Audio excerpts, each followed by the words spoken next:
से बोले सच्चे दरबार की जय। तो माँ दुर्गा के आदिशक्ति जगदम्बा के 1008 दुर्लभ नामों का श्रवण मेरे द्वारा वाचक के रूप में आप सभी को सुनाया जा रहा था। तो उसी में कुछ नाम का सुमिरन, कुछ नामों का ध्यान आज करेंगे हम। तो माता के जो दुर्लभ नाम है, जिसके श्रवण मात्र से समस्त नकारात्मक ऊर्जाओं का अंत होता है और भक्त के भीतर सकारात्मक ऊर्जा, माँ शक्ति का ऊर्जा का संचार होता है और उनकी पावन निर्मल छवि का उनके हृदय में दर्शन होते हैं। तो चलते हैं माता के नाम की तरफ। जो दुर्लभ नाम है जगदम्बा के: महाविद्या, जगन माता, महालक्ष्मी, शिवप्रिया, विष्णु माया, शुभा, शांता, सिद्धा, सिद्ध सरस्वती, क्षमा, कांति, प्रभा, ज्योत्सना, पार्वती, सर्वमंगला, हिंगुला, चंडिका, दांता, पद्मा, लक्ष्मी, हरिप्रिया, त्रिपुरा, त्रिपुर नंदिनी, नंदा, सुनंदा, सुरवंदिता और यज्ञ विद्या। आज इतना ही। और इसमें से मैं बता दूं आपको, दांता वह शक्तिपीठ है जहाँ पे माता के दांत, जो माता के जब सती के जहाँ जहाँ भी जिस अंग का जहाँ जहाँ जो अंग माता के गिरे, वहाँ वहाँ वह शक्तिपीठ बनी और माता का जो वह शक्तिपीठ है विशेष नाम से प्रचलित हुआ और भक्तों का कल्याण किए हैं और कल्याण हुए। तो जहाँ पे दांत जगदम्बा के गिरे थे, वह स्थान दांता नाम से जाना जाने लगा, वह शक्तिपीठ। और त्रिपुरा में माता शक्ति को त्रिपुर सुंदरी के नाम से जाना जाता है। यह वह स्थान है, यह वह शक्तिपीठ है जहाँ माता ने जो वस्त्र धारण किए हुए थे, वह उनके परम पावन वस्त्र वहाँ पर गिरे और इसलिए वहाँ शक्तिपीठ शक्ति रूप से निर्मित हुआ। और उस शक्तिपीठ का नाम त्रिपुरा पड़ा, जहाँ पे जो शक्ति निवास है, उन देवी का नाम, उन माँ शक्ति का नाम, उन भुवनेश्वरी का नाम जो है त्रिपुर सुंदरी पड़ा। और फिर एक नंदा वह देवी हैं। नंदा का अर्थ ही उनका शाब्दिक अर्थ ही है जगत जननी भगवती होता है और इनकी नगरी नंदा धाम है।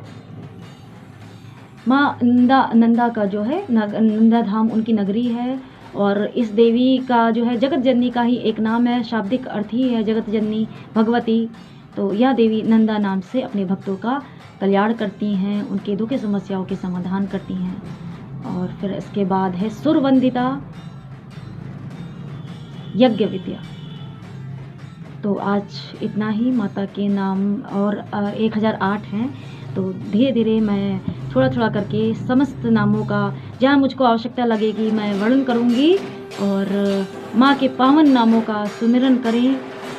सुनने मात्र से जो है अंतर्मन में उनकी छवि तो प्रकट हो ही जाती है। और भी जो समस्या है, अगर भगत निश्चल मन से माँ के सामने आस्था, विनती, आराधना अपनी रखता है तो उसके समाधान होते हैं समस्याओं के और माँ के असीम दया कृपा पड़ती है। जगदम्बा है, जब कोई भगत माँ शक्ति से अपने अंतर्मन के तार को कनेक्ट रखता है तो जो भगत एहसास करता है वैसा ही माँ शक्ति भी अनुभव करती हैं और इस प्रकार से माँ की दृष्टि भक्तों पर निरंतर रहती है। इसी प्रकार से थोड़ा थोड़ा ही हम माँ शक्ति के कुल 1008 नामों का जो है श्रवण करेंगे। मेरे द्वारा वाचक के रूप में आपको बताया जाएगा। इसको श्रद्धा, भक्ति, विश्वास से जो भगत सुनते हैं उन पर कोई बुरी साया नहीं पड़ती और उनके अंदर, उनके अंतर्मन में, पूरी उनके शरीर में माँ शक्ति की जो ऊर्जा है उसका संचार होता है, उस शक्ति का संचार होता है और जगदम्बा की असीम दया कृपा पड़ती है। जिस प्रकार से एक अबोध बालक जो है माँ के गर्भ में और नाभि से लगा रहता है और सुरक्षित रहता है, उसके दुख का, कष्ट का बोध उसकी माँ को होता है, उसकी भूख प्यास का बोध उसकी माँ को होता है। उसी प्रकार से जगदम्बा जगत कल्याणी जगजननी के जब कोई भक्त आराधना करता है या सच्चे दिल से स्तुति करता है, स्मरण करता है, तो जो जो भाव उस भगत के होते हैं वह माँ शक्ति के भाव होते हैं। और इस प्रकार से भक्तों का जो है अंतर्मन का तार जगदम्बा से सदैव ही लगा रहता है और उन पे माँ की दृष्टि सदैव निरंतर बनी रहती है। तो इस प्रकार से सभी जगदम्बा के पावन दुर्लभ 1008 नामों का मेरे साथ सुमिरन करें, श्रवण करें और अंतर मन में ध्याएं। जगदम्बा अवश्य ही सबको दर्शन देंगे और सबके शुभ मनोकामनाओं की इच्छाओं की पूर्ति करेंगी। तो सभी को नववर्ष की ढेरों बधाई और सबका नववर्ष अच्छा हो, शुभ जाए और कुछ ना कुछ अच्छा हो, खुशहाल हो सबका जीवन अध्यात्म के साथ, सत्य धर्म के साथ, ऐसा मेरा आशीर्वाद है। तो प्रेम से बोले सच्चे दरबार की।